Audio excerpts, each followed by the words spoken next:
And you have to stop to remember. I was thinking about, we mark certain events that happen. Uh-huh. We remember anniversaries. We remember gotcha days, like when we brought Anna home. Yeah. We remember the stories of how we brought Anna to our family. But we have to stop oftentimes to do that remembering. Mm-hmm. And so when that word remember in that command, remember the Sabbath, this week I've been stuck on that the last few days. Remember the Sabbath, remember God. Yeah. And in that, remembering what He's done, who I am in Him, remembering that He made the world, just remembering God. Yeah. That is Sabbath. That's what you do on Sabbath. That's great, Mary. And remember God. Yeah. And you remember what He's done in your life and that life of others and just what He's done. You remember everything about it. Yeah. But I don't do that if I don't stop. Mm-hmm. There's just been something about that word that's stuck with me. Well, and I think there's something really special about it when we break it down, remembering that we are put back together in the action of stopping and resting. Hey, Ann. I just think it's amazing that He knew that we would need that word. That we would need that word, remember? Yeah. Uh-huh. He put that specifically in there because He knew down the line that we as His children are going to need that. Yeah. To be able to, that's how important it was to remember because He knew we needed it. Mm-hmm. And isn't it interesting that 9 of the 10 commandments are action commandments? Thou shalt not, do this, don't do that. And the 4th commandment is not do, but remember. Yeah. Yeah. Well, as you've practiced the Sabbath and you've kind of had some warm-up exercises, what are some of the things that God has been bringing to your mind as you let Him remember you?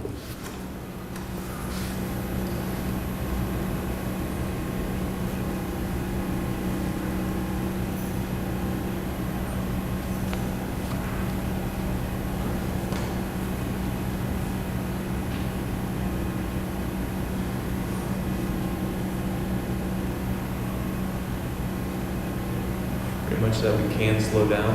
Yeah. Like we actually have time. Mm-hmm. Like you actually have some kind of peace of mind that, you try to let, your stresses be free. It's not easy to do, but it just it opens up your mind for just, I think, more important, thoughts as opposed to your stresses. Yeah. It brings, your family a little bit closer together because you're doing more stuff as a family. Mm-hmm.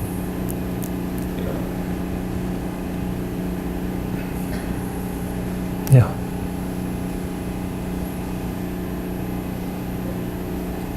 What is one of the best parts of Sabbath for you, Emma? I think what I remember the most on the Sabbath is what my blessings are.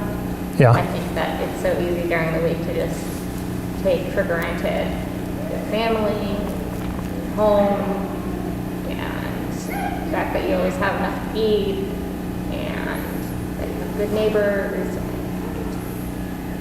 that you have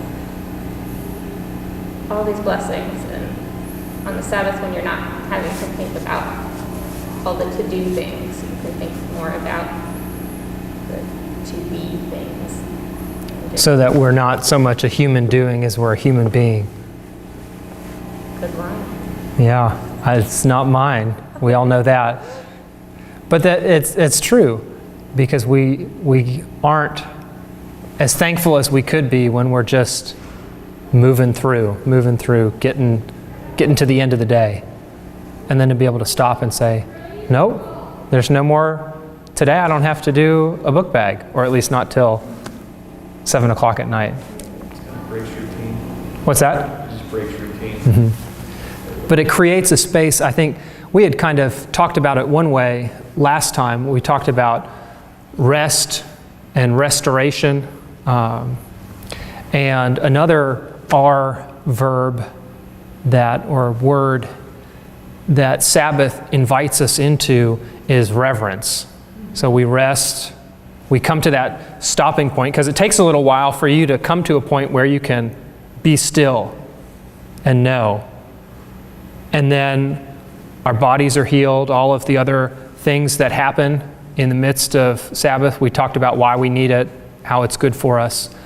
And when that renewal takes place and there's a stop, we're not just looking out, we're able to look up and to feel God's presence and His peace.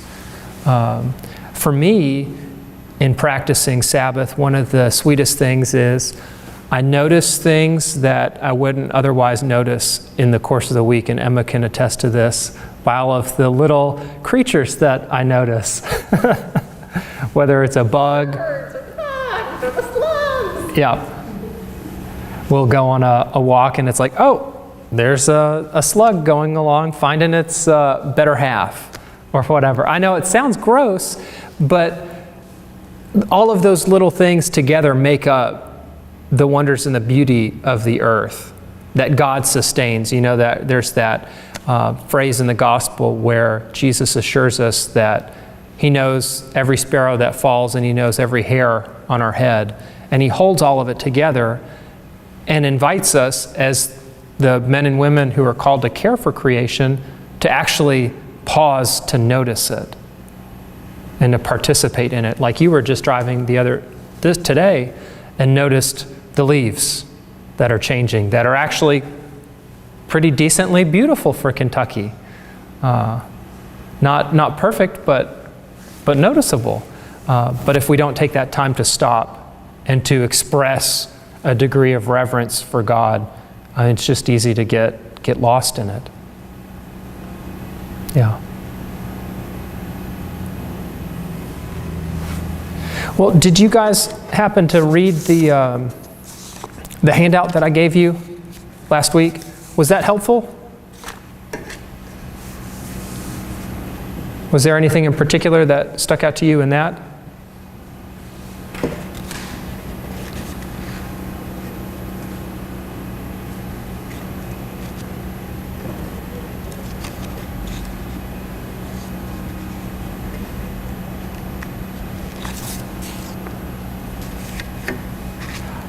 I just thought it would be helpful to have the example of other folks that are having kids that are running around elementary school aged, and that it's possible to do. So that's why I wanted to share that with you all.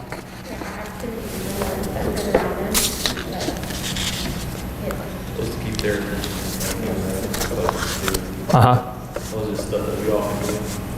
Like we were talking about at the dinner table there, the puzzles that you were able to. Yeah, and it actually teaches Catherine how to do one, which is good too. Yeah. She should learn from mine a little more. But and coloring, which I think is relaxing for even adults. I enjoy it. Yeah. To just don't mess up my picture, but I enjoy it. Like you color your own, I'll color mine. But I enjoy it. Yeah. But that's even one thing that lots of families that participate in this and that have read 24/6 and tried to live it out, they even have a special toy chest. I think that might be one of the bullet points in the Sabbath list of activities that you can do. Special toys like, okay, you've only got today to work on this jigsaw puzzle and then it has to go away. You know, just something to make it sweet to look forward to. Yeah. Yeah.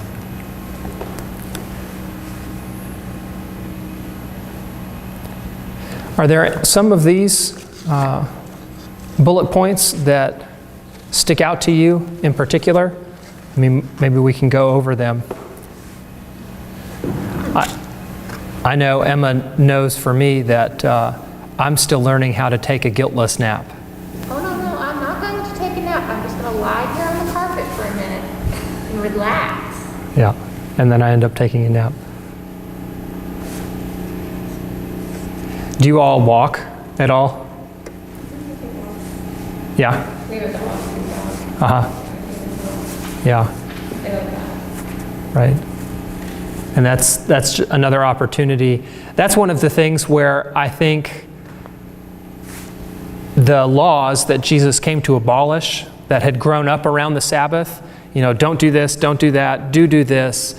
One of those prohibitions was how far you could walk. And it was like 3/4 of a mile was the extent to which you were allowed to walk as a Jew. And still applies today to some who are more observant. But I think the intention behind that, even though it's one more law to make you feel good about yourself, what you can do or not do, is good in that it forces you to pay attention to what's around you. If you think about just flying down the road at 45 miles an hour on Tate's Creek, you miss some of the things that you might notice if you walk down Tate's Creek Road, like the fact that there's a little pond and a spring and a creek and a couple of houses that are 200 years old that are there that you wouldn't be able to appreciate if you haven't walked at a slower pace and come to a level of stillness. Are there things in your neighborhood that you've been able to notice in those moments that you've been able to slow down?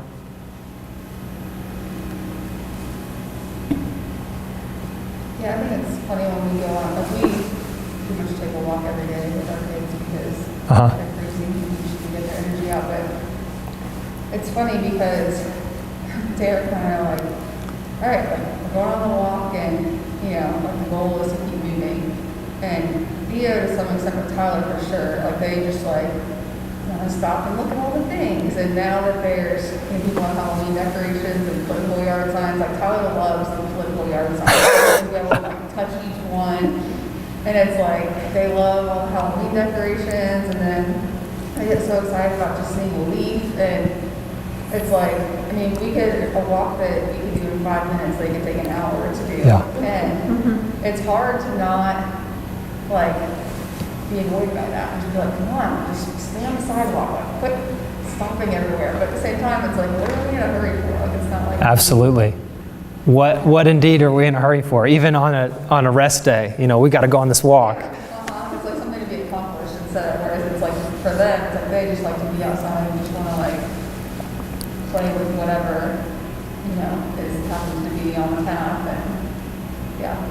What is that element about your kids and basically any kid that teaches us about who God is?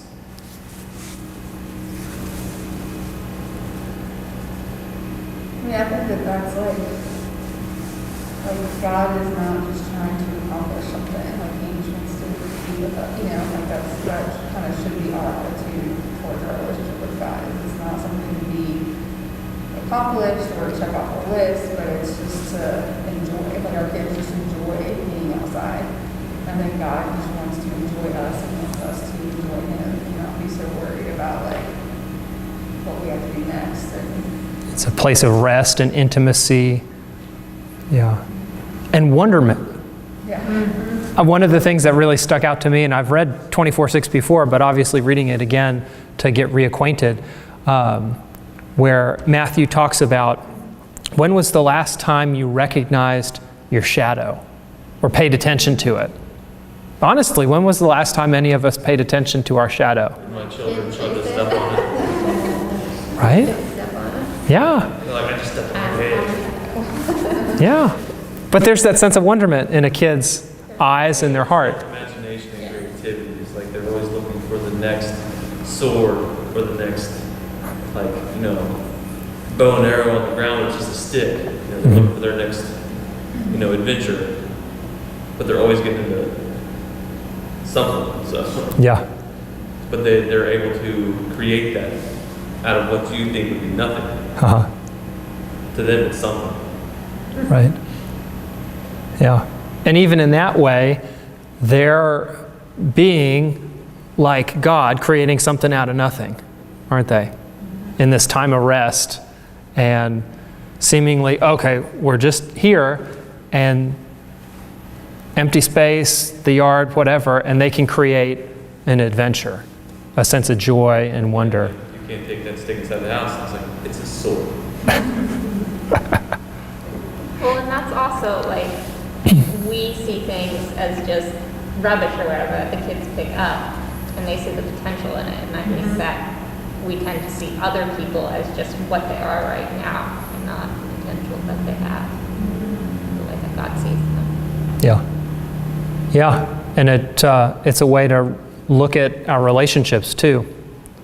That we're not just here for what I can do for you or what you can do for me, that we possess a level of dignity just for who we are because God made us and we didn't, and He loves us today and tomorrow and the next day.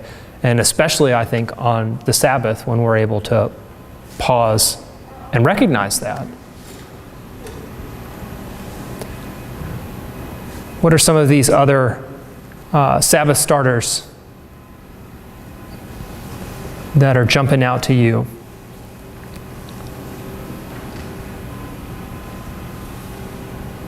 I know you guys were talking about cutting off your cell phones, and you had kind of shared that last week as a hurdle for you. Had you been able to spend any more time thinking about how technology and Sabbath can or cannot coexist for the Warnicks or for everybody?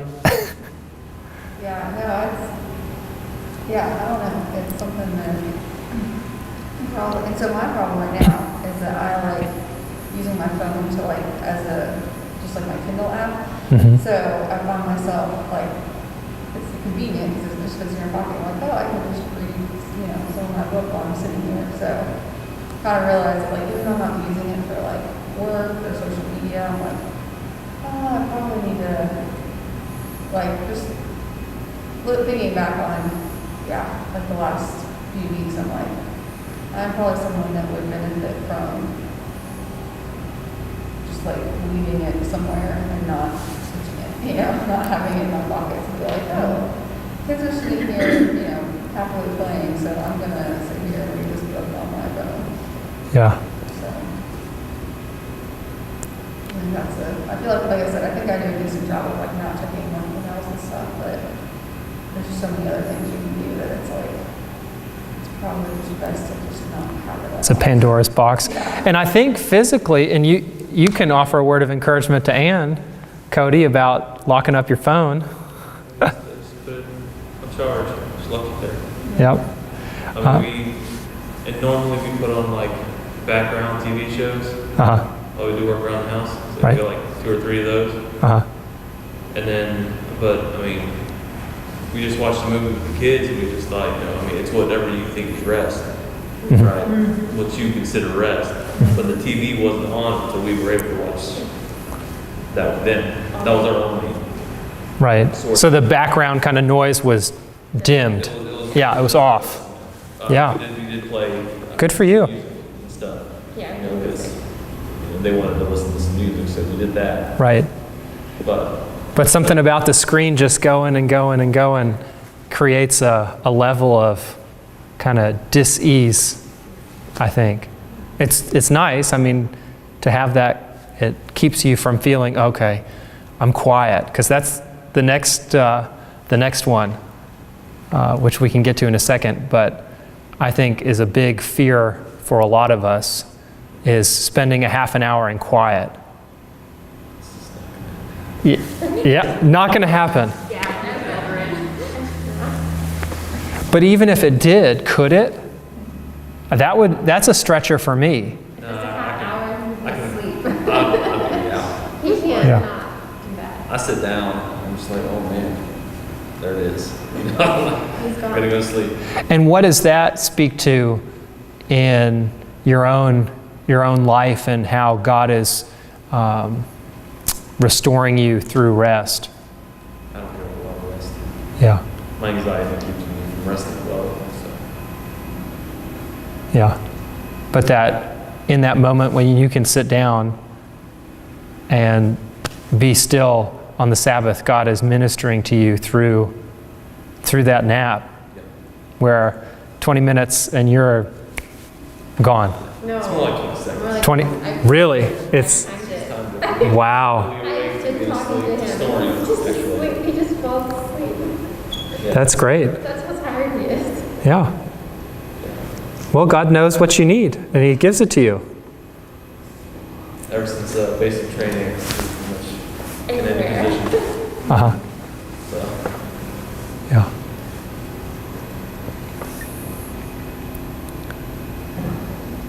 I feel like spending time in silence was the one you had to learn the most. Still learning it, definitely. Well, you've made a lot of progress. Is Yeah. that, like, it used to be when we drove to church and we had a 45-minute drive to church. Zach was like, we gotta listen to the radio, we gotta talk, we gotta do something. I'm like, can't we just be quiet and like get centered and be in the right mind frame for going to church? And we've gotten a lot better at that. Oh, she's seen improvement. But I think even in our own, because Sunday used to be our Sabbath when we would go to church, that took, when we're talking about how it's a habit and it's something you grow in, I mean, what, a couple of years before I could let that 45-minute drive just be still. So when you're talking about having trouble turning your brain off, it's real. But there's hope for all, if there's hope for me, there's hope for all of us, right? I have a hard time with the radio too. What's that? I have a hard time without the radio too. Yeah, because it's that background noise. And somebody once said, Having a fan going to sleep. uh-huh, It's just, that's what we have a fan when we go to sleep, is because it's just that something else that blocks out. whatever might.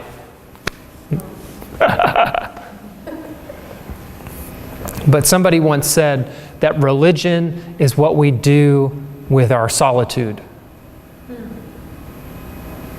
And so it's really a big test of who we are and how we're connected to God or disconnected. Because, I mean, for me, when we're first learning to do Sabbath together as a couple, it clearly showed where I was disconnected and not able to trust or let go or just be still. And it wakes you up. But if we don't take that time as a challenge and an invitation, we really don't know where and how it is that God desires to grow us as men and women and as families.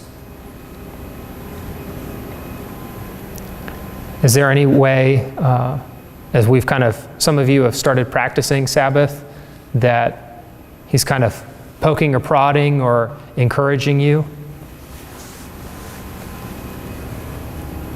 Natalie, do you and James keep a Sabbath? Well, I try to. Yeah? I've learned to really have quiet time. Uh-huh. And, I have probably, I remember I was diagnosed with attention deficit, but, my mind's always going and I start one thing and I gotta do this. But I've learned with practice that I can go for a long time in one day without anything. And it's a blessing. And that's when I do really hear the Lord. But it has taken practice. And, and it's just a supernatural thing. I don't know how I do it. But, God enables me to do that. And I'm just truly grateful. But that there's a breakthrough after a certain amount of stillness. Yes. Yeah. That's an encouragement, I think, to everybody. Yeah. And it's hard for me because I do like, a radio or, but I want to do it. And Yeah. It's just exciting. So Yeah. I encourage everybody, don't give up. Yeah. Don't give up. And what's at the other end for us? Well, I mean, When we're able to let the ripples of life. peace. Yeah. Yeah.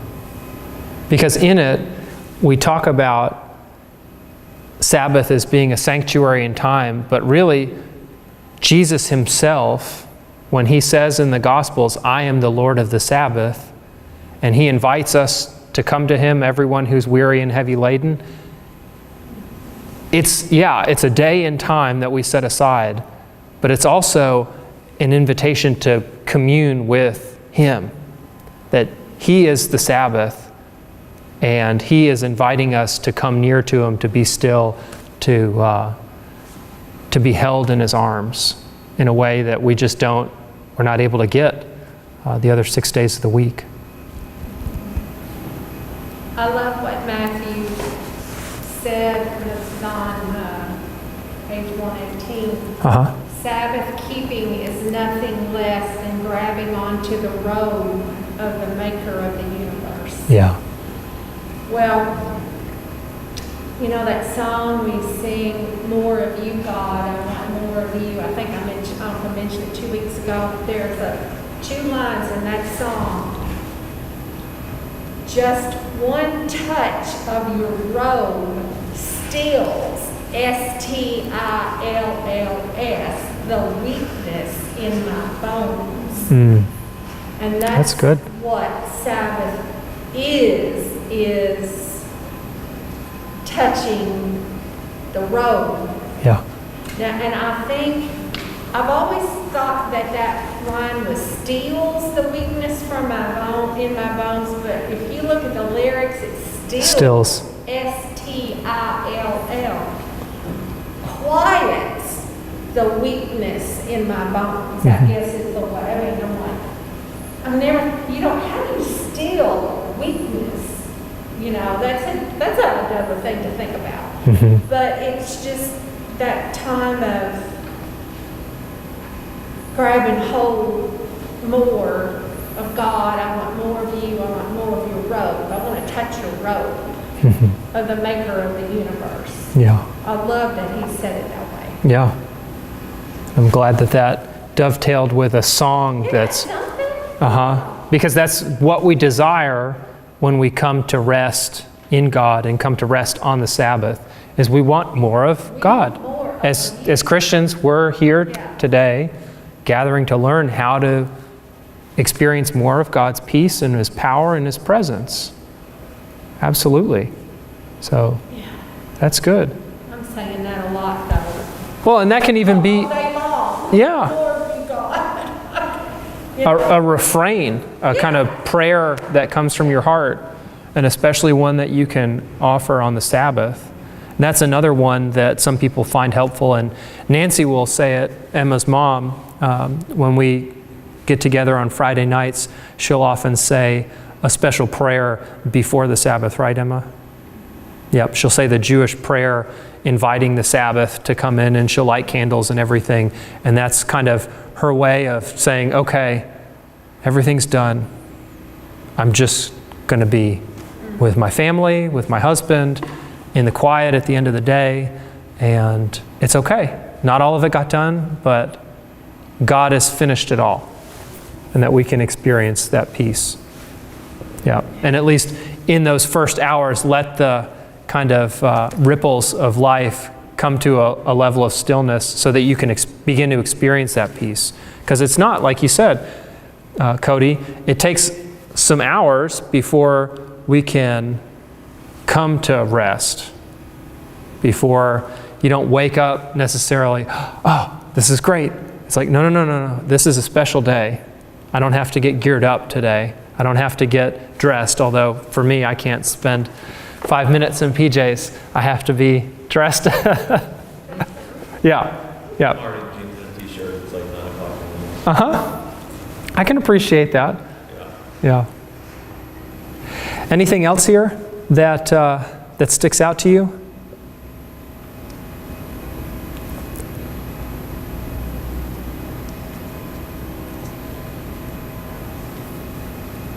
Some people, I know that, Messmers, you had talked about cooking an easy meal.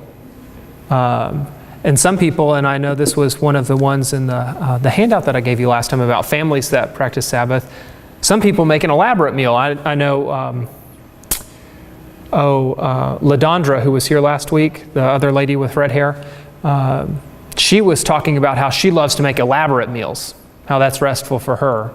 But there's this balance that there's, if it's not going to be restful for you to make an elaborate meal, I know that that's not necessarily your favorite thing to do. We're usually leftover eaters on Sabbath. But that meal in itself is special, because you're not necessarily going to make sandwiches for dinner all the time, but you do that particular day because that's just what we want, so that we don't have to make 5 million dishes. So that can be its own kind of thing to look forward to.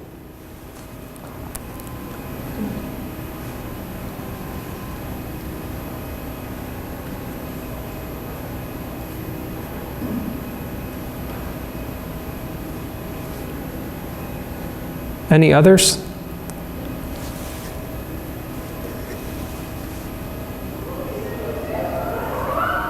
Is there a devotional? Do any of your families share a devotional together? Like a little prayer time or a singing? No?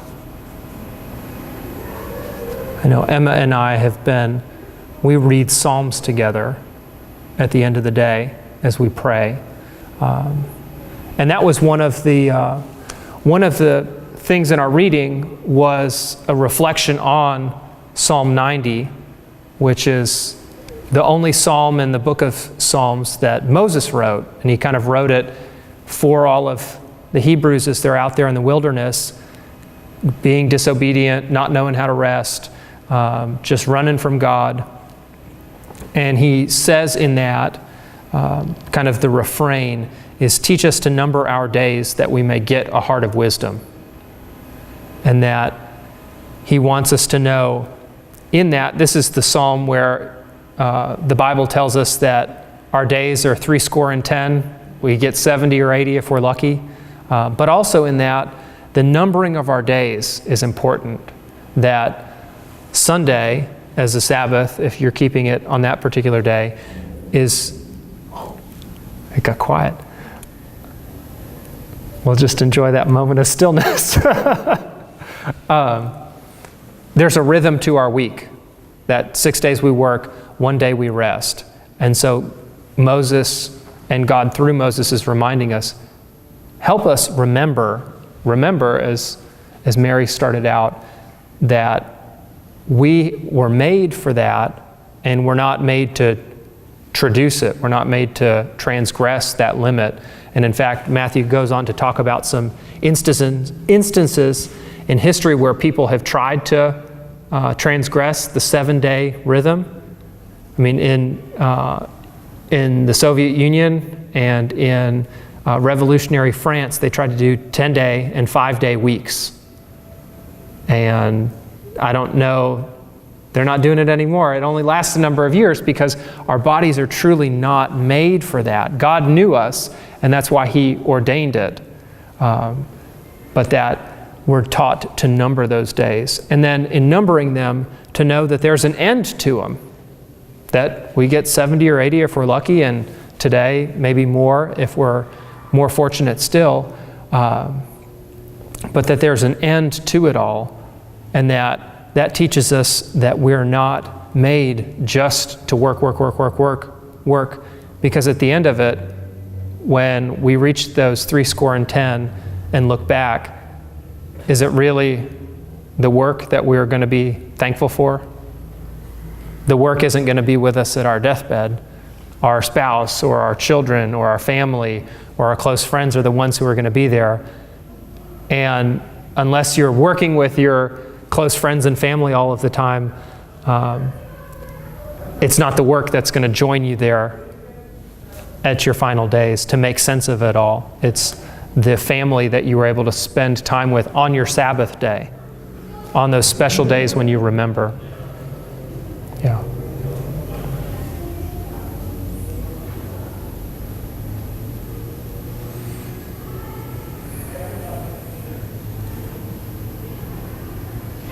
Are there any Sabbath tips or tricks that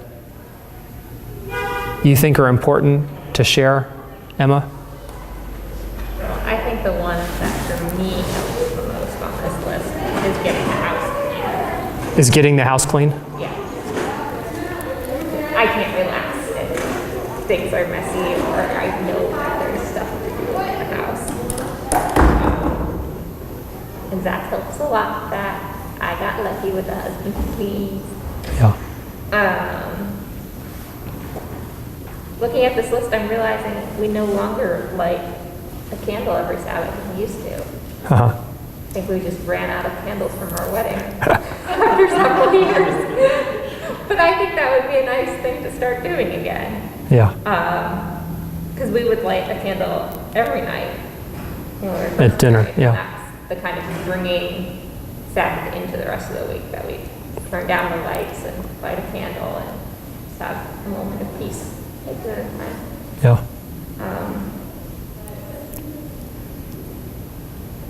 That's a good one. Just as something, and it doesn't have to be a candle, but can you think of something in your own life that would kind of help you remember or set this side of time? Because we're remembering the Sabbath and keeping it holy, and Emma's reminding us that we used to light a candle before the Sabbath, and that kind of got us in the mind space and the heart space that this is a set aside time. So what could that be in your own life, in your own families? What might that look like? I like the treasure chest idea with special toys for the kids. Uh-huh. Because then that opening of the box could be a symbol of this is the day's going to Yeah. begin that way. And the Sabbath itself is a treasure. Yeah. Yeah, that's good. I like that. And maybe even doing it for the adults. Well, Like, I mean, having, this is the book that I'm reading just for fun, just on Sabbath. Yeah, that's what I was going to ask. What would the treasure in the treasure box be for you? That's what I'm saying. It would, you know what, I really don't know. Yeah. I really don't. A nap. A nap. A little, one of those tickets you can just pull out. Just give me a coupon, voucher. You know.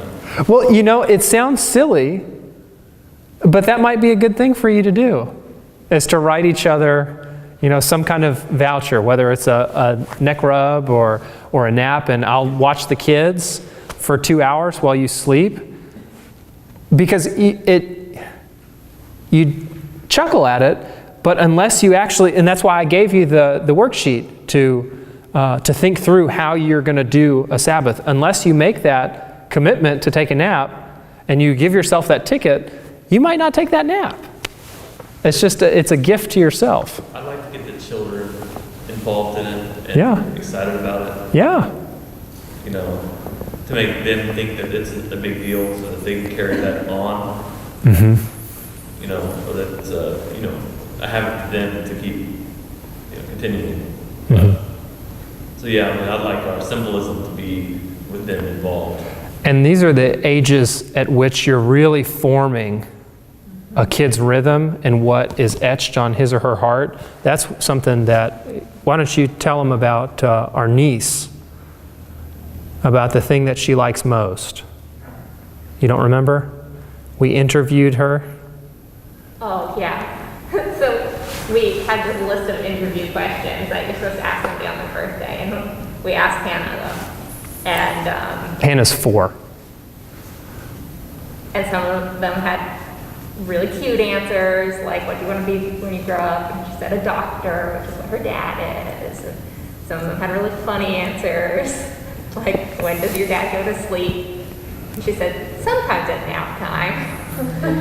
But one of the questions was, what was the best day of your life? And she said, Sunday, Sabbath. Yeah. And just that's Her first memories of positive. Yeah. That's when both mom and dad are home, and that's when we have ice cream in their family. And for them, that's when she gets to watch something on, like a She gets to movie. watch Mr. Rogers, Yep. which she normally is not allowed to watch TV. And yeah, I think it's just really, my brother and sister-in-law have really ingrained in our niece and hopefully in our nephew too, that Sunday is different, that it's fun, that there are things to look forward to. Yeah. Yeah. So I think that inclination is a great one. because it's going to pay dividends. In fact, the other article in there was, I was kind of flabbergasted at the woman who's got kind of teenagers, and was talking about the high schoolers coming to their guidance counselor talking about, I'm dealing with anxiety, blah, blah, blah. And the guidance counselor trying to impress upon these kids that are 13 and 14 that, just take a rest. And the woman who wrote the article was like, by the time they're 13 and 14, you've really, you can kind of do some remedial action, but you've really missed the boat. And so just what a gift it is to start that and to lay that foundation for your kids so that they'll love the Lord and know Him and appreciate the set aside time when mom and dad aren't just going here and there, but working a puzzle over here. That's the stuff that they'll remember. And I feel like it's different for every child. Yeah. My parents obviously met a lot of people who are learning to do the Sabbath, and for one family, the kids didn't have to make their beds that morning. And that was we've got the day off. Whatever. For another, it was their mom made, I think, cinnamon rolls, and left them out for them in the morning, and they weren't allowed to wake their parents up until 8 o'clock or something crazy late like that. But they, already been fed. That God makes us all different, and He wants us to enjoy what we enjoy. Yeah. Yeah.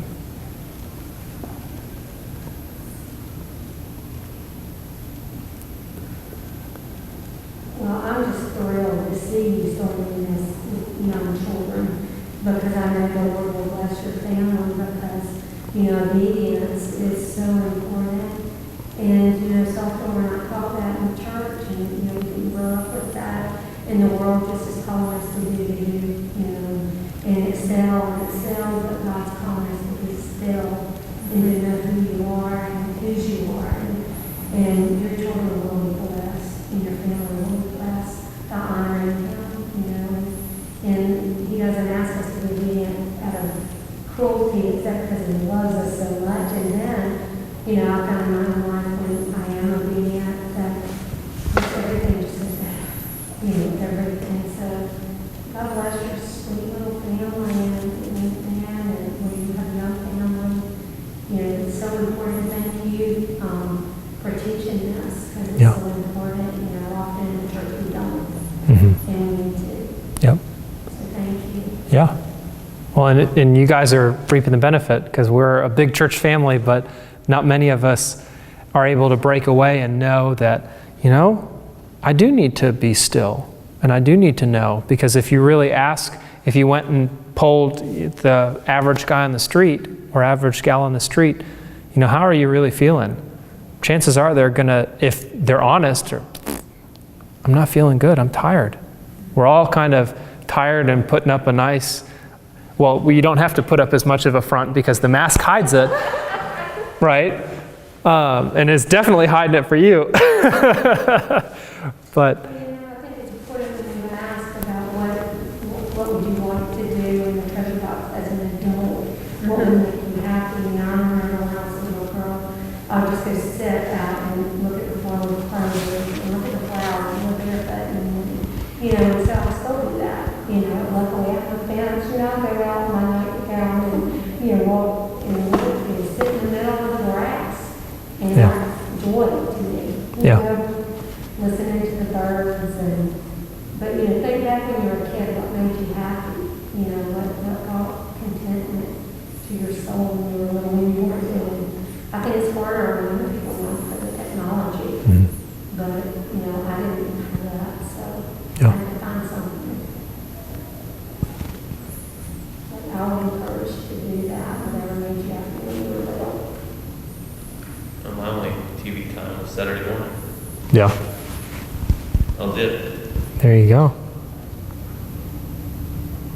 Today was pretty intense. Not horrible, just intense. But towards the end of the day, I found myself thinking and looking forward to tonight because I can shift gears in my brain. And so coming here was rest for today. Out of, today's intensity and talking with lots of different people today and dealing with all their problems, it's like, I get to go You're able to church catch a breather. tonight and totally shift my brain to something else. So, I don't know, I think I'm just more aware of when I need rest and what is rest and making rest a priority. When I need rest, where I need rest, and actually making it a priority. Yeah. Sunday afternoon, Jim got a beer Saturday morning. We're excited about that. And he took it over to some place in Clark County to get it processed. And Sunday afternoon, right after we got home from church, he's like, I'm going to go over there and get it. And I said, you know what? I'm going to ride over there with you. I mean, I could have stayed home and done laundry and done work and done this and done that. I'm like, no. This is rest. This is priority. To be in that truck for a 45-minute drive. There and back. There and back, and we had lunch together on the way, before we came back. We invited Anna to go with us, but she didn't want to make it more of a family thing. So I'm like, in this moment, this is priority. Yeah. And rest is being in this truck and driving in the country. Yeah. And letting go of my to-do stuff back home. Because you can pick that up in 2.5 hours. Pick that up anytime. Yeah. So I think just being more aware of that rhythm that and it's okay to leave things undone. It is. To grab that moment and do it. Not that it's a structured moment or a planned moment, it was just there, an opportunity. But one of those things, and that's the beauty, I think, of the gospel, is we see Jesus is eminently interruptible. So your husband is like, I'm going. And if you didn't make rest a priority, that would have been an interruption to you that would have said, no, I've got to go do this, that, and the other. And we see Jesus walking through Galilee, or Jesus walking through Nazareth, or walking through Jerusalem, and people just come up. And they're able to touch the hem of his robe because he's rest, he's Sabbath. He has made communion with God a priority so that other people can come through him to know that rest. Yeah. And we get to do that too when we ourselves rest, and maybe we go on a walk. And the other day, my dad and I were on a walk on Sabbath. Well, Emma was taking her nap voucher. She had turned hers in. Dad and I went for a walk. And because we didn't have anywhere to go or anywhere to be, he and I had good quality time, but we were able to meet a new neighbor that had moved into the neighborhood and make him feel welcome. When another day of the week, I'd be, walking to wherever to just get the job done. So that's another benefit of the Sabbath, that we get to extend and receive hospitality. Yeah. I mean, I do have to stop her sometimes, even though she's on the roll. I'll break her out of that roll and just be like, just stop. Yeah. Give me a hug. Oh. We got this, because she's up the stairs, down the stairs, doing laundry, and chasing the kids around, just, she is frustrated sometimes when I'm stopping her in the middle of the roll, but it's the purpose of just remembering. Yeah. Yeah. Well, does anybody else have any comments or things on your chest that you just want to share tonight? Anything that you're looking forward to or hopeful about, or maybe even worried about keeping Sabbath or trying to? that you want to share with the group? Because I think this has been a good time of encouragement for each other. I think it's just repetition. Yeah. It just don't stop trying. Just if it don't work out, just you have next week. Just That's keep good. trying to get better at it. That's a good attitude. Yeah. Yeah.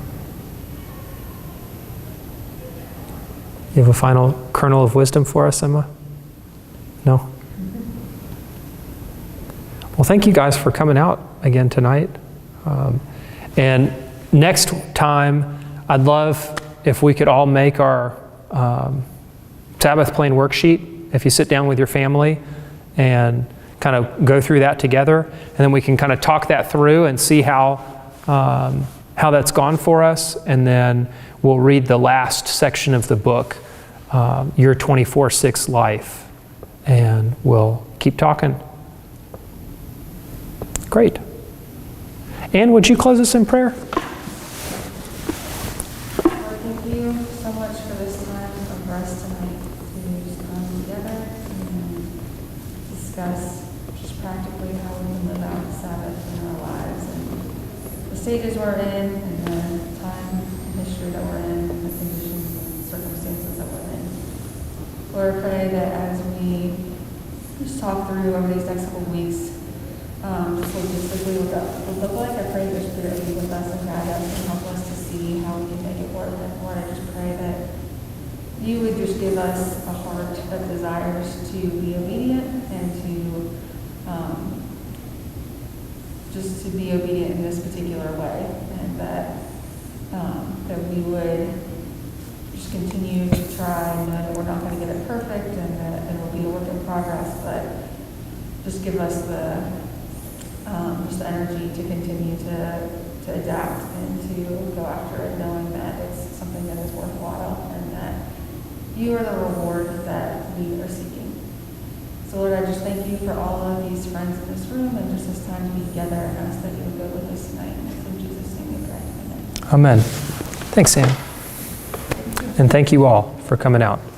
It's a good commitment that's going to pay dividends. Yeah.